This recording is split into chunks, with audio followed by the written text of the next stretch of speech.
Bonjour et bienvenue sur ce podcast Hybrid Reboot. Alors aujourd'hui, j'aimerais bien faire le bilan de la première semaine de reprise de sport, hein. T'expliquer un petit peu comment ça s'est passé, les difficultés que j'ai rencontrées, les moments où j'étais vraiment fier de moi. Il y a pas mal de choses que j'aimerais te parler assez rapidement pour que tu puisses avoir une vue d'ensemble sur la première semaine. Est-ce que c'est une reprise de sport après plus de 5 ans, je pense, d'arrêt de sport? Alors, première semaine, donc normalement je t'ai mis dans la description en fait tout ce que j'ai fait la première semaine. Alors j'ai manqué un jour parce que j'ai dû partir pour des raisons privées en Allemagne, faire un aller-retour, donc 2h30 aller, 2h30 retour. J'étais mort explosé et je me suis dit, bon, écoute, ça ne sert à rien de te forcer.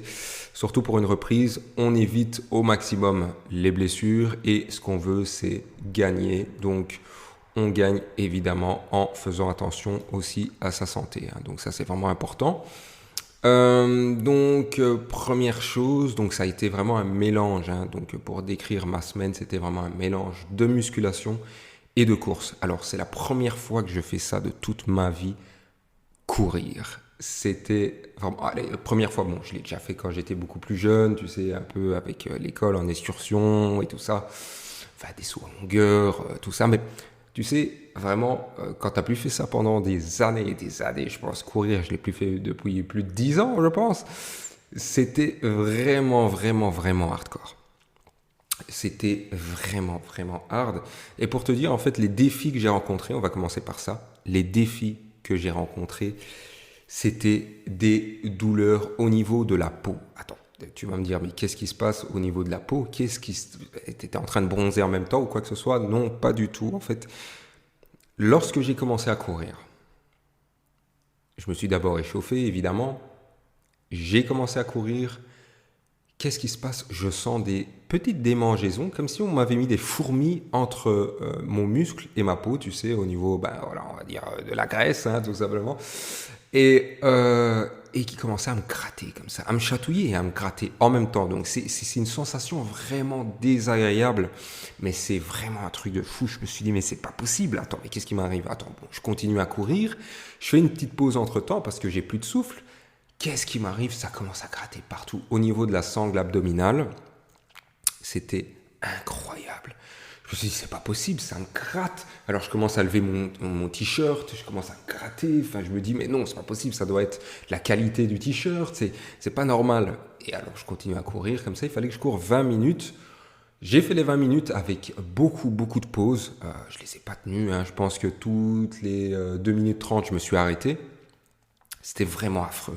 Cette sensation, je ne la souhaite à personne. Je voulais prendre une douche froide directement. Si je pouvais prendre une douche froide directement pour calmer la douleur, c'était incroyable. Alors j'ai posé quand même la question. On m'a dit que c'était que mes pores étaient, n'avaient plus l'habitude en fait, hein, de s'ouvrir en fait au sport et qu'ils étaient vachement fermés. Donc je me suis dit ok, je vais faire confiance à cette théorie-là et je préfère cette théorie-là. Quoique je me disais bon, écoute, c'est peut-être les résidus de gras que j'ai entre ma peau et mes muscles qui sont en train de partir, hein, tout simplement, qui sont en train de se dissolver. Si je peux dire ça comme ça, je ne sais même pas si c'est français. Je pense que oui. Donc voilà. Donc ça c'était horrible. Ça c'était vraiment horrible. Et le pire de tout, c'est quand je suis retourné à la salle de musculation avant, minimum à la barre, au squat, j'étais aux 100 kilos. Et je me suis retrouvé à faire je regarde ici, c'était du 20 kilos. Alors, c'était affreux. Quelle sensation de se dire, wow, attends, quand même, quoi. J'étais à plus de 100 kilos auparavant, maintenant, je soulève 20 kilos et encore, je suis vraiment gentil parce que c'est 20 kilos sans compter la barre, hein. Donc ça doit faire 25 approximatif, 28. Mais ça reste quand même mineur pour moi, je trouve. Et je me suis dit, mais c'est incroyable, c'est comme ça la reprise et il faut l'accepter. Je me suis retrouvé à faire aussi de l'élévation latérale pour les épaules, tu sais, assis. Je sais que j'étais à plus de 24-28 kilos de chaque bras auparavant. À 12, j'étais KO. J'étais KO technique. À 12 kilos, 1, 2 kilos, j'étais pas bien, j'étais vraiment pas bien du tout. Je sentais comme si j'avais une tendinite à l'épaule gauche. Et voilà, ça n'allait pas du tout. Par contre, par rapport à tous ces défis-là, une fois que je les ai passés, ça a été. Je me suis dit, ok, je ressens non seulement une congestion, je ressens des mini-courbatures, je sens que voilà, mon corps se réhabitue. Voilà, petit à petit, voilà, ça c'est la phase positive. Après tous ces défis rencontrés ici, c'est la phase positive, c'est que mon corps se réhabitue petit à petit. Évidemment, c'est la première semaine, je ne peux pas ravoir les performances que j'avais travaillé, je pense un peu plus de 3 ans dessus, en une semaine. C'est impossible, mis à part, voilà, si je me casse quelque chose, et même là, ça ne servira à rien en réalité. Donc, j'accepte.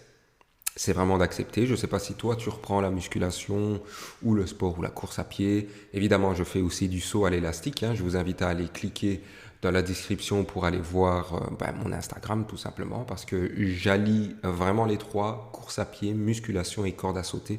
C'est extrêmement bien. Je n'ai pas d'autres mots pour définir ce combo. Il est excellent. Il est vraiment excellent. Donc, je t'invite à cliquer dans la description et à aller à t'abonner à mon Instagram. Mais mis à part ça, j'ai vraiment réussi le dernier jour, c'était hier en fait, à faire mon VMA, donc vitesse maximale aérobique.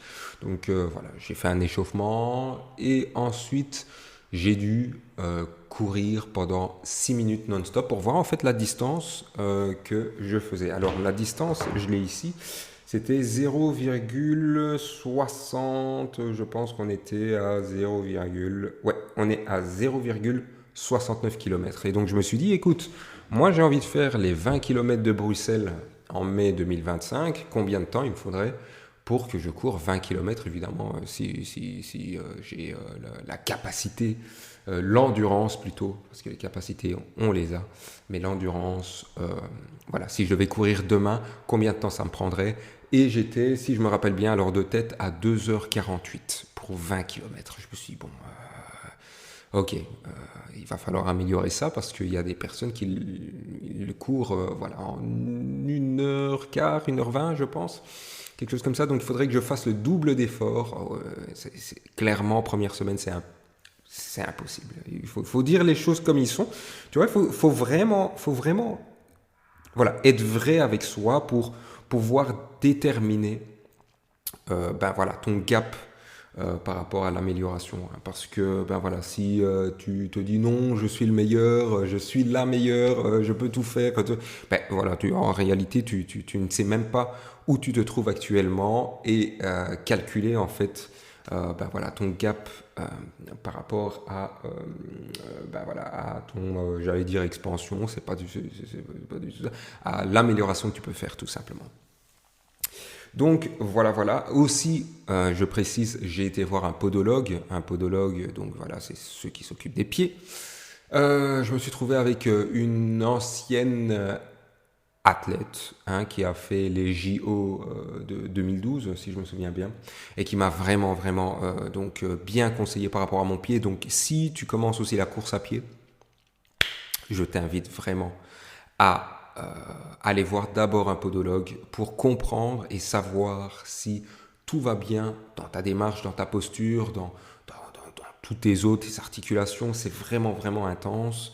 Et aussi, donc j'ai dû marcher sur un certain tapis, elle a calculé, elle a vu que mon centre de gravité allait beaucoup plus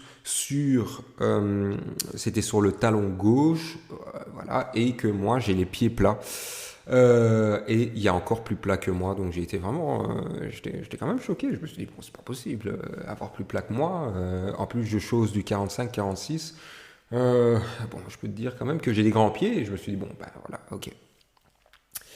Et donc voilà, juste pour te dire que, quand j'ai fait ma VMA, après tout ça, j'ai réussi à tenir une course de 6 minutes non-stop.